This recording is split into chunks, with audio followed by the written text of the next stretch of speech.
et bienvenue dans l'épisode 6 du parcours du vendeur. Aujourd'hui, nous allons parler de vendre seul votre bien ou se faire accompagner. Dans cet épisode, je vous explique étape par étape tout ce qu'un vendeur doit comprendre pour vendre sereinement. Pas de discours commercial, pas de promesses irréalisables, juste de la méthode, du terrain et de l'expérience. Vous êtes peut-être en réflexion ou vous avez déjà commencé à vendre votre bien. Alors, cet épisode est fait pour vous. Est-ce que vendre son bien tout seul va me permettre de gagner de l'argent ou, bien au contraire, va m'en faire perdre?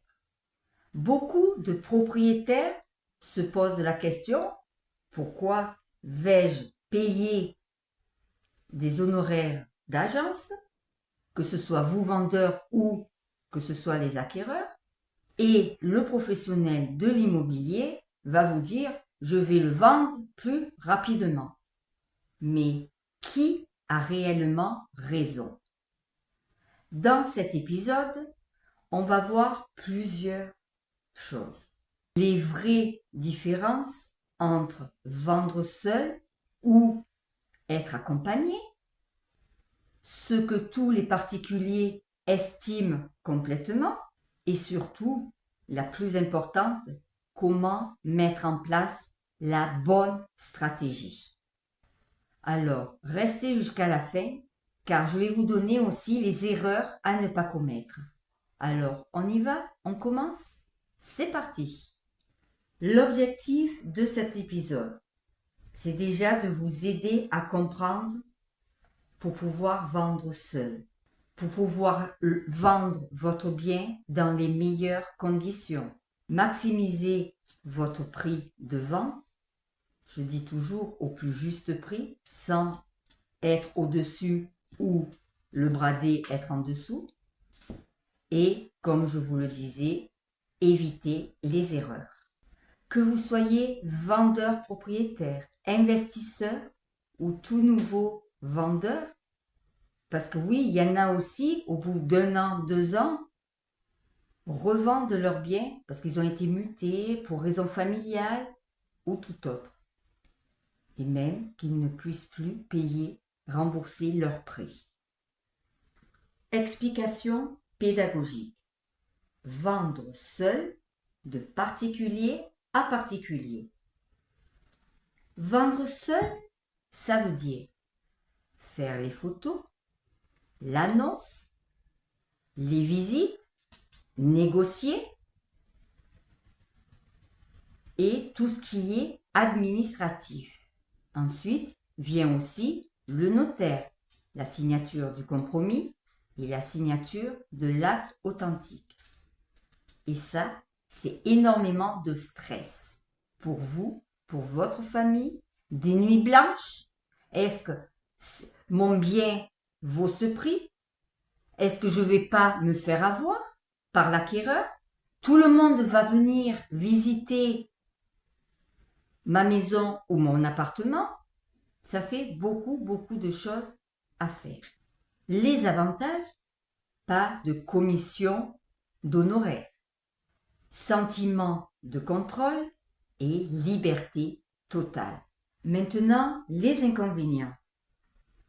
Est-ce que j'ai mis le bon prix? Comme vous le savez, le prix du marché peut augmenter, descendre, stagner. Du jour au lendemain, ça peut changer. L'annonce est pas terrible. Elle peut être mal rédigée. Les visites, je vous le disais aussi, tout le monde va rentrer chez vous. Vous n'allez pas faire de tri. Il va y avoir une perte de temps et les négociations, c'est tout un travail aussi. Et surtout, un bien mal positionné peut rester des mois et des mois sur site sans avoir un coup de téléphone, sans avoir une visite et sans avoir bien sûr d'offre. Si vous n'avez pas de visite, Vous ne pouvez pas avoir d'offre. Vendre accompagné avec un agent ou un conseiller immobilier. Vendre accompagné, ça veut dire quoi? Ça va être avec un agent immobilier ou un mandataire. Et bien sûr, que ce soit l'agent immobilier ou le mandataire, va faire partie d'une agence. Les avantages d'être accompagné. Déjà, l'estimation, ça va pas lui tomber du ciel. Il va faire beaucoup de recherches. C'est-à-dire, il va regarder, bien sûr, le prix du marché actuel. Il va également regarder le prix dont les maisons ou les appartements ont été vendus autour du bien à vendre. Il va faire beaucoup, je vous le disais, des recherches. Il y a des sites où on peut faire des démarches, des recherches approfondies. On va tout creuser. Ça va pas être le prix du voisin. Chaque bien, chaque maison, chaque appartement est différent. Il va mettre aussi votre bien en valeur. Il va vous dire ce qu'il faut enlever, ce qu'il faut garder, s'il faut repeindre ne serait-ce qu'un côté de mur.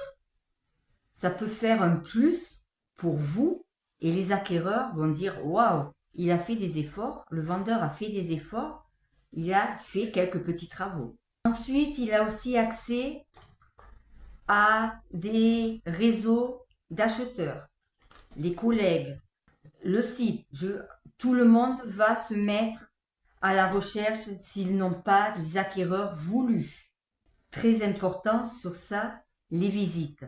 Là, le conseiller va faire le tri, et moi la première, le tri des acheteurs. C'est-à-dire, il va lui dire, l'acquéreur va lui dire quel projet il a.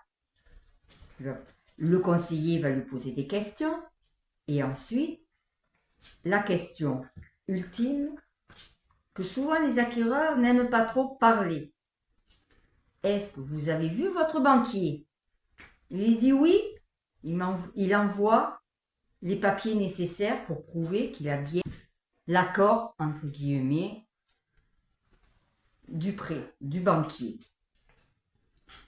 Si c'est non, je lui dis, allez voir votre banquier et on peut vous donner aussi, on peut lui donner un nom de courtier. Moi, je travaille aussi avec un courtier, donc quelquefois, il vaut mieux faire les deux parce que le courtier a plus de possibilités qu'une seule banque.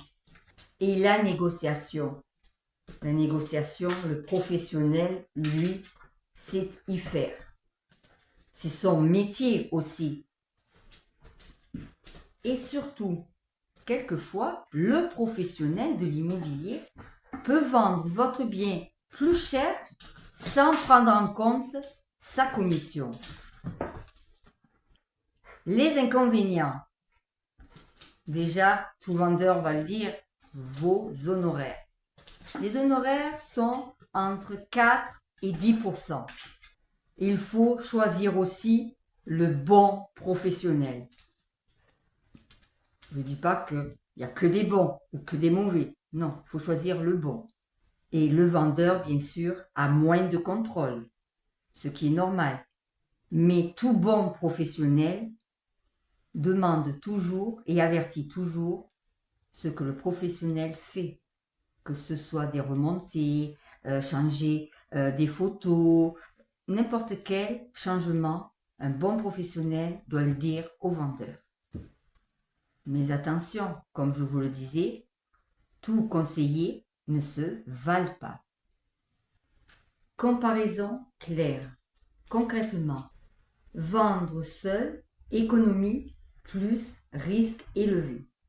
Vendre avec un professionnel, coût, mais vous vendez plus sereinement.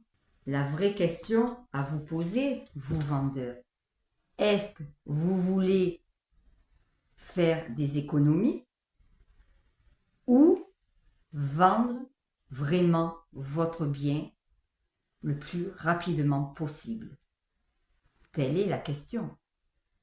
Méthode concrète. Je vais vous donner 4 étapes de cette méthode. Étape 1, évaluez votre situation. Posez-vous ces 3 petites questions. Est-ce que je connais le marché local? Est-ce que je sais faire l'estimation de mon bien? Et la dernière question, est-ce que je suis à l'aise avec les négociations? Vous avez un seul nom à l'une de ces 3 questions? Vendre seul est risqué pour vous, vendeur. Étape 2, testez le marché intelligemment. Essayez de publier votre bien pendant 2 voire 3 semaines. Et vous voyez les retours, si vous en avez ou pas.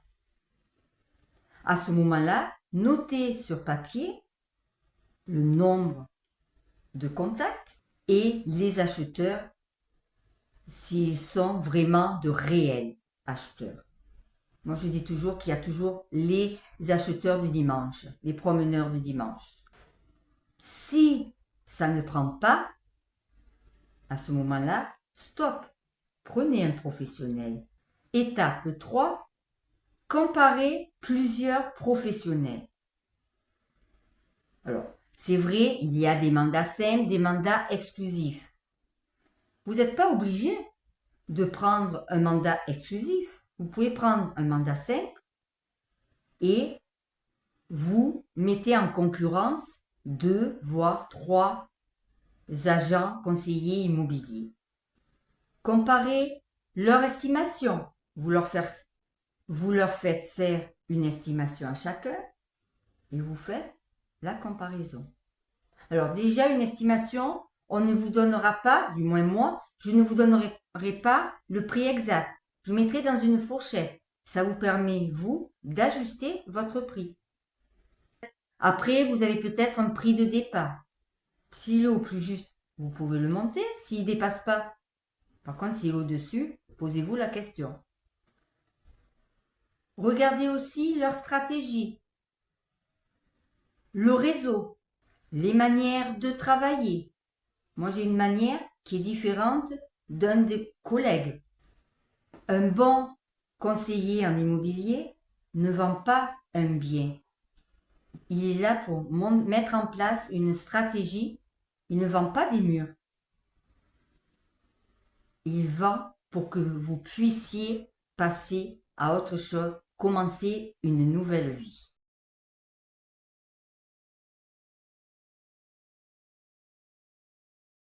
Trois options. 100% seul, accompagnement partiel ou avec un professionnel en mandat exclusif. Le bon choix dépend de votre temps libre, de votre expérience. Vous pouvez avoir de l'expérience, c'est peut-être pas votre premier bien que vous vendez, et l'urgence de votre vente. Les erreurs à éviter. Erreur 1, surestimer votre bien. C'est toujours les mêmes erreurs, mais il faut toujours le dire. Vous avez un prix en tête. Est-ce le bon? Et beaucoup de vendeurs, vous faites l'erreur. Vous avez un prix en tête et puis on fonce, ça va se vendre. Vous voulez que ça reste, vous voulez que votre annonce reste des mois et des mois? Parce qu'un bien surestimé, l'acheteur, lui, va regarder et puis il va le mettre de côté, va passer. Il y reviendra peut-être s'il ne trouve vraiment rien. Mais là, il y aura une grosse négociation. Attendez-vous à ça. Erreur 2, mauvaise photo. Les professionnels de l'immobilier sont formés aussi pour prendre des photos. Ils sont là aussi, où vous pouvez faire appel à un professionnel de la photo. Les photos sont primordiales.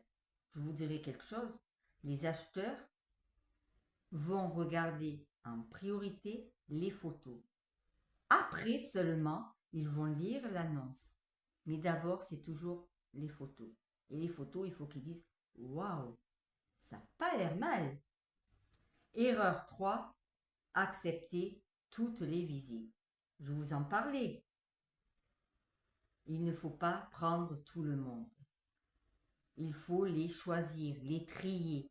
Comme je vous le disais aussi, les promeneurs du dimanche, ceux qui n'ont pas vu leur banquier ou un courtier, il faut que vous soyez sûr de l'acheteur. Après, je vous dis que certains acheteurs aussi peuvent passer sous les mailles du filet, mais c'est quand même rare avec un professionnel. Erreur 4, mal négocier. Je vous le disais aussi, la négociation est tout un art. Il faut vraiment manier une bonne négociation. Et ça, c'est pas donné à tout le monde. Parce que vous, vendeur, vous allez voir avec l'acheteur. Si l'acheteur n'est pas d'accord, vous pouvez également vous énerver. Et ça, c'est pas bon. Il ne faut pas. Qu'un professionnel, lui, va gérer tout ça. Va expliquer avec ses mots à lui pourquoi le vendeur ne veut pas baisser son prix ou pourquoi il le baissera mais il ne faut pas non plus le brader, etc., etc. Erreur 5, mal choisir son conseiller immobilier. Là aussi, je vous le disais, mais faites attention. Parlez bien avec le conseiller immobilier. Posez-lui toutes les questions. Il vous répondra. Moi, la première, je réponds à toutes les questions. Si je ne sais pas, parce que des fois, je peux très bien pas savoir, je téléphone à mon chef et dès que j'ai la réponse, je vous la donne. C'est pas plus compliqué que ça. C'est pour ça que vendre seul, ce n'est pas le top du top. Vous voulez être serein, ne plus être contrarié, ne plus avoir de stress, mais faites appel à un professionnel. En conclusion, vendre seul, vous allez peut-être y arriver. Ça va vous coûter moins cher. Mais à quel prix? Vous allez perdre du temps. Des mois et des mois peut-être d'attente avant d'arriver à vendre, si vous y arrivez. Vendre avec un professionnel de l'immobilier, ça va vous coûter plus cher, c'est vrai. Mais lui va certainement avoir plus de contacts, va vendre plus rapidement.